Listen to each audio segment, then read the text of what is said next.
बिस्मिल्लाहिर्रहमानिर्रहीम। आज की इस वीडियो में हम देखेंगे कि हमारे पास वेरिएबल डिक्लेरेशन और वेरिएबल इनिशियलाइजेशन क्या होता है।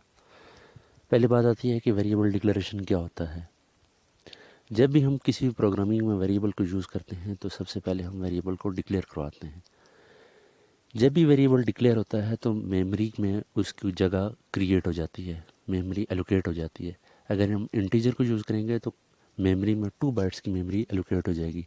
जब हम फ्लोट को यूज़ करेंगे तो फ्लोट में 4 बाइट की मेमोरी एलोकेट हो जाएगी। जब हम करैक्टर को यूज़ करेंगे तो करैक्टर की मेमोरी में 1 बाइट की मेमोरी एलोकेट हो जाएगी। इंटीजर हमारे पास वो डेटा टाइप है जिसमें हम सिर्फ़ और सिर्फ होल वैल्यू ले सकते हैं। फ्लोट में हम डेसिमल वैल्यू ले सकते हैं और करैक्टर में हम सिर्फ लेटर्स ले सकते हैं। करैक्टर हम वो होता है जिसमें हम सिंगल एक ही वैल्यू को ले सकते हैं, एक ही लेटर को ले सकते हैं सिंगल कोट्स के अंदर।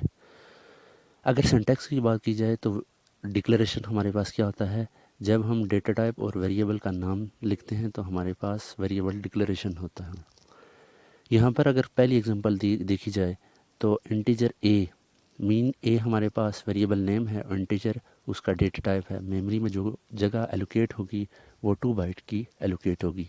दूसरी फ्लोट बी है, बी वेरिएबल का नेम है और फ्लोट डेटा टाइप, मीन यहाँ पर जो वैल्यू स्टोर होंगी वो होल डेसिमल वैल्यू स्टोर होंगी और जो मेमोरी में जगह एलोकेट होगी वो सिर्फ़ और सिर्फ 4 बाइट्स होगी।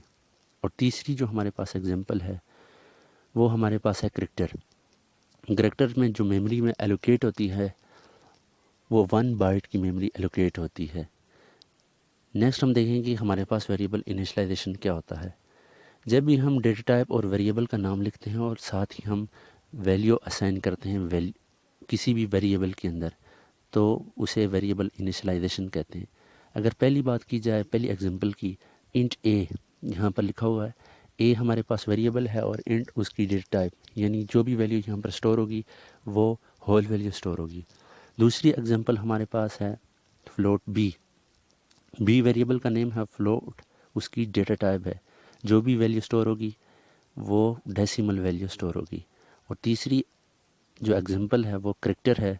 करैक्टर हमारे पास सी जो वेरिएबल का नेम है और 4 जो है डेटा टाइप है। यहाँ पर जो भी वैल्यू स्टोर होगी वो सिर्फ करैक्टर ही स्टोर होगी और फ्लोट में डेसिमल वैल्यू और इंटीजर में होल वैल्यू स्टोर होंगी। अगर हम इनको एक ही स्टेप में लिखें तो हम एक सिंगल स्टेप में भी वेरिएबल को डिक्लेयर भी करवा सकते हैं और वेरिएबल को इनिशियलाइज भी करवा सकते हैं। अगर int a is equal to 10 हम लिखेंगे तो हमारे पास वेरिएबल डिक्लेरेशन भी हो जाएगी और वेरिएबल इनिशियलाइजेशन भी हो जाएगी।